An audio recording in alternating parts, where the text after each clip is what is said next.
సాధారణంగా పాపాలు పోవాలంటే పుణ్యకార్యాలు చేయాలి. లేదా మన పాపాలను బట్టి ఫలితాలను అనుభవించాలి. కానీ క్రిస్టియానిటీలో జీసస్‌ను నమ్ముకుంటే చాలు మీరు ఎలాంటి పాపాలు చేసినా పర్లేదు పోతాయి అంటారు. కానీ పాపాలు పోవటానికి విచిత్రంగా జీసస్‌ను కొనుక్కోవాల్సిన అవసరం వచ్చింది క్రిస్టియన్స్‌కు. నమ్మట్లేదా? సరే, ఈ వీడియో మీకోసమే.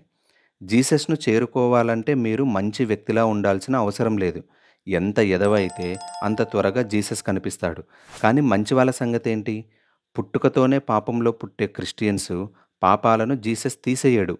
ఎదవలకు జీసస్ కనిపించి సేవకులుగా మార్చుకుంటాడు. మరి మంచివారి పాపాలను తీసేయటానికి బాండ్ పేపర్స్ కొనాలి. అవును, చర్చి అమ్మే మన్నింపు పత్రం కొంటే మీ పాపాలకు శిక్షలు తగ్గిపోతాయి. అదేదో ఆషామాషీ బాండు కాదు. అదే మన్నింపు పత్రం కాదు. డైరెక్ట్‌గా జీసస్, యెహోవా కలిసి సంతకం చేసిన బాండ్. దానిలో క్లియర్‌గా ఉంటుంది. మీ పాపాలు కడుగబడ్డాయి. శిక్ష తగ్గించేస్తామని. అది కొనుక్కుంటే చాలు పాపాలు పోతాయి. మళ్ళీ పాపం చేసి ఇంకో బాండు కొనుక్కో. ఇదేదో కామెడీగా చెప్పటం లేదు. 12వ శతాబ్దంలో చర్చి ఎంత చెప్తే అంతే. దేశానికి రాజు కూడా చర్చి మాట వినాలి. అంత పవర్‌ఫుల్.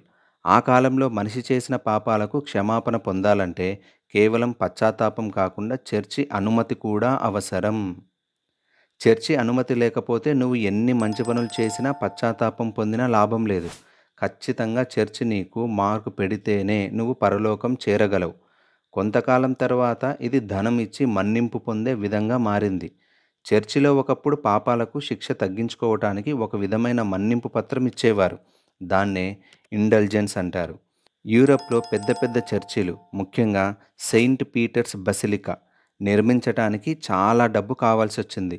మన్నింపు పత్రాలను డబ్బుతో అమ్మటం మొదలుపెట్టింది. ప్రజలకు బోధించేవారు ఏమంటే, మీరు డబ్బు ఇస్తే మీ పాపాలు మన్నించబడతాయి. మీ కుటుంబం నరకంలో ఉంటే మీరు ఇచ్చే ధనంతో వాళ్ళు బయటపడతారు అని ప్రచారం చేసి ఈ పత్రాలను అమ్మేవారు. జర్మనీలో జొహన్ టెడ్జెల్ అనే వ్యక్తి ఇలా ప్రజలను భయపెట్టి ఈ పత్రాలను అమ్మాడు. ఒక మనిషి పాపం చేస్తే పశ్చాత్తాపం చూపించి చర్చ్ నుంచి ఈ పత్రం కొంటే దేవుడు శిక్షను తగ్గించేస్తాడని చెప్పేవాడు. ఇది ఆర్థిక ఆదాయ మార్గం అయ్యింది అప్పట్లో చర్చిలకు.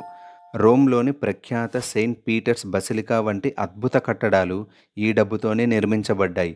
అంటే ప్రజలను మోసం చేసి అప్పనంగా పోగేసిన డబ్బుతో దాన్ని కట్టారు. మీరనొచ్చు, వాడెవడో అలా చేస్తే క్రిస్టియన్స్ ఎలా మోసం చేసినట్లు అని. అక్కడికే వస్తున్నా. ఈ బాండ్స్ అమ్మిన వ్యక్తి క్రిస్టియన్ మత బోధకుడు. క్రిస్టియన్ మతంలో చాలా ఫేమస్. ఇంత పెద్ద పని చేశాక చరిత్రలో లేకపోతే ఎలా? ఇక ఈయన ఈ పనిని ఒక్కడే చేయలేదు. ఒక ముఠా ఉంది. జోహన్ టెడ్జెల్‌ను సమర్థించింది ఎవరో తెలుసా? సాక్షాత్తు పోప్ లియో 10. ఈ పోప్ దీనిని నేరుగా సమర్థించాడు. నువ్వు డబ్బు వేస్తే నీ బంధువు పాపం నుంచి బయటపడతాడు అని బహిరంగంగా చెప్పాడు. అప్పట్లో చాలా చర్చిలు దీనిని అమలు చేశాయి. ఎందుకంటే ఇది చర్చ్ మరియు అప్పటి రాజరికానికి ఆర్థికంగా చాలా ఉపయోగపడింది. అప్పట్లో కొన్ని సందర్భాల్లో చర్చి రాజకుటుంబాలకు ఆర్థిక సహాయం కూడా చేసేదంటే చర్చి ఎంత పవర్‌ఫుల్లో ఊహించుకోవచ్చు. పాపం పోవటానికి ఈ మన్నింపు పత్రాలు కొనుక్కోండి అని పోప్ చెప్పారంటే అది చాలా పెద్ద విషయం. ఎందుకంటే క్రిస్టియానిటీలో పోప్ అంటే ఆ మతానికి పెద్ద దిక్కు లాంటివాడు. అతన్ని ఎంపిక చేసే ప్రక్రియలో దేవుడు కూడా పాల్గొంటాడు అని నమ్మకం. అంటే దేవుడు మనుషుల పాపాలను పోగొట్టలేడు. మేమిచ్చే ఈ బాండ్ పేపర్స్ కొంటే మీ పాపాలు మన్నించబడతాయని చెప్పటమే కదా! ఈ వ్యవహారం చాలా సంవత్సరాలు జరిగింది. ఇదంతా చూసిన మరో క్రిస్టియన్ మతబోధకుడు మార్టిన్ లూథర్ ఇదంతా తప్పు. కేవలం పశ్చాత్తాపం మాత్రమే పాపాలను తగ్గిస్తుంది అని దీనికి వ్యతిరేకంగా 95 థీసిస్ రాసి చర్చి తలుపులకు తగిలించాడు.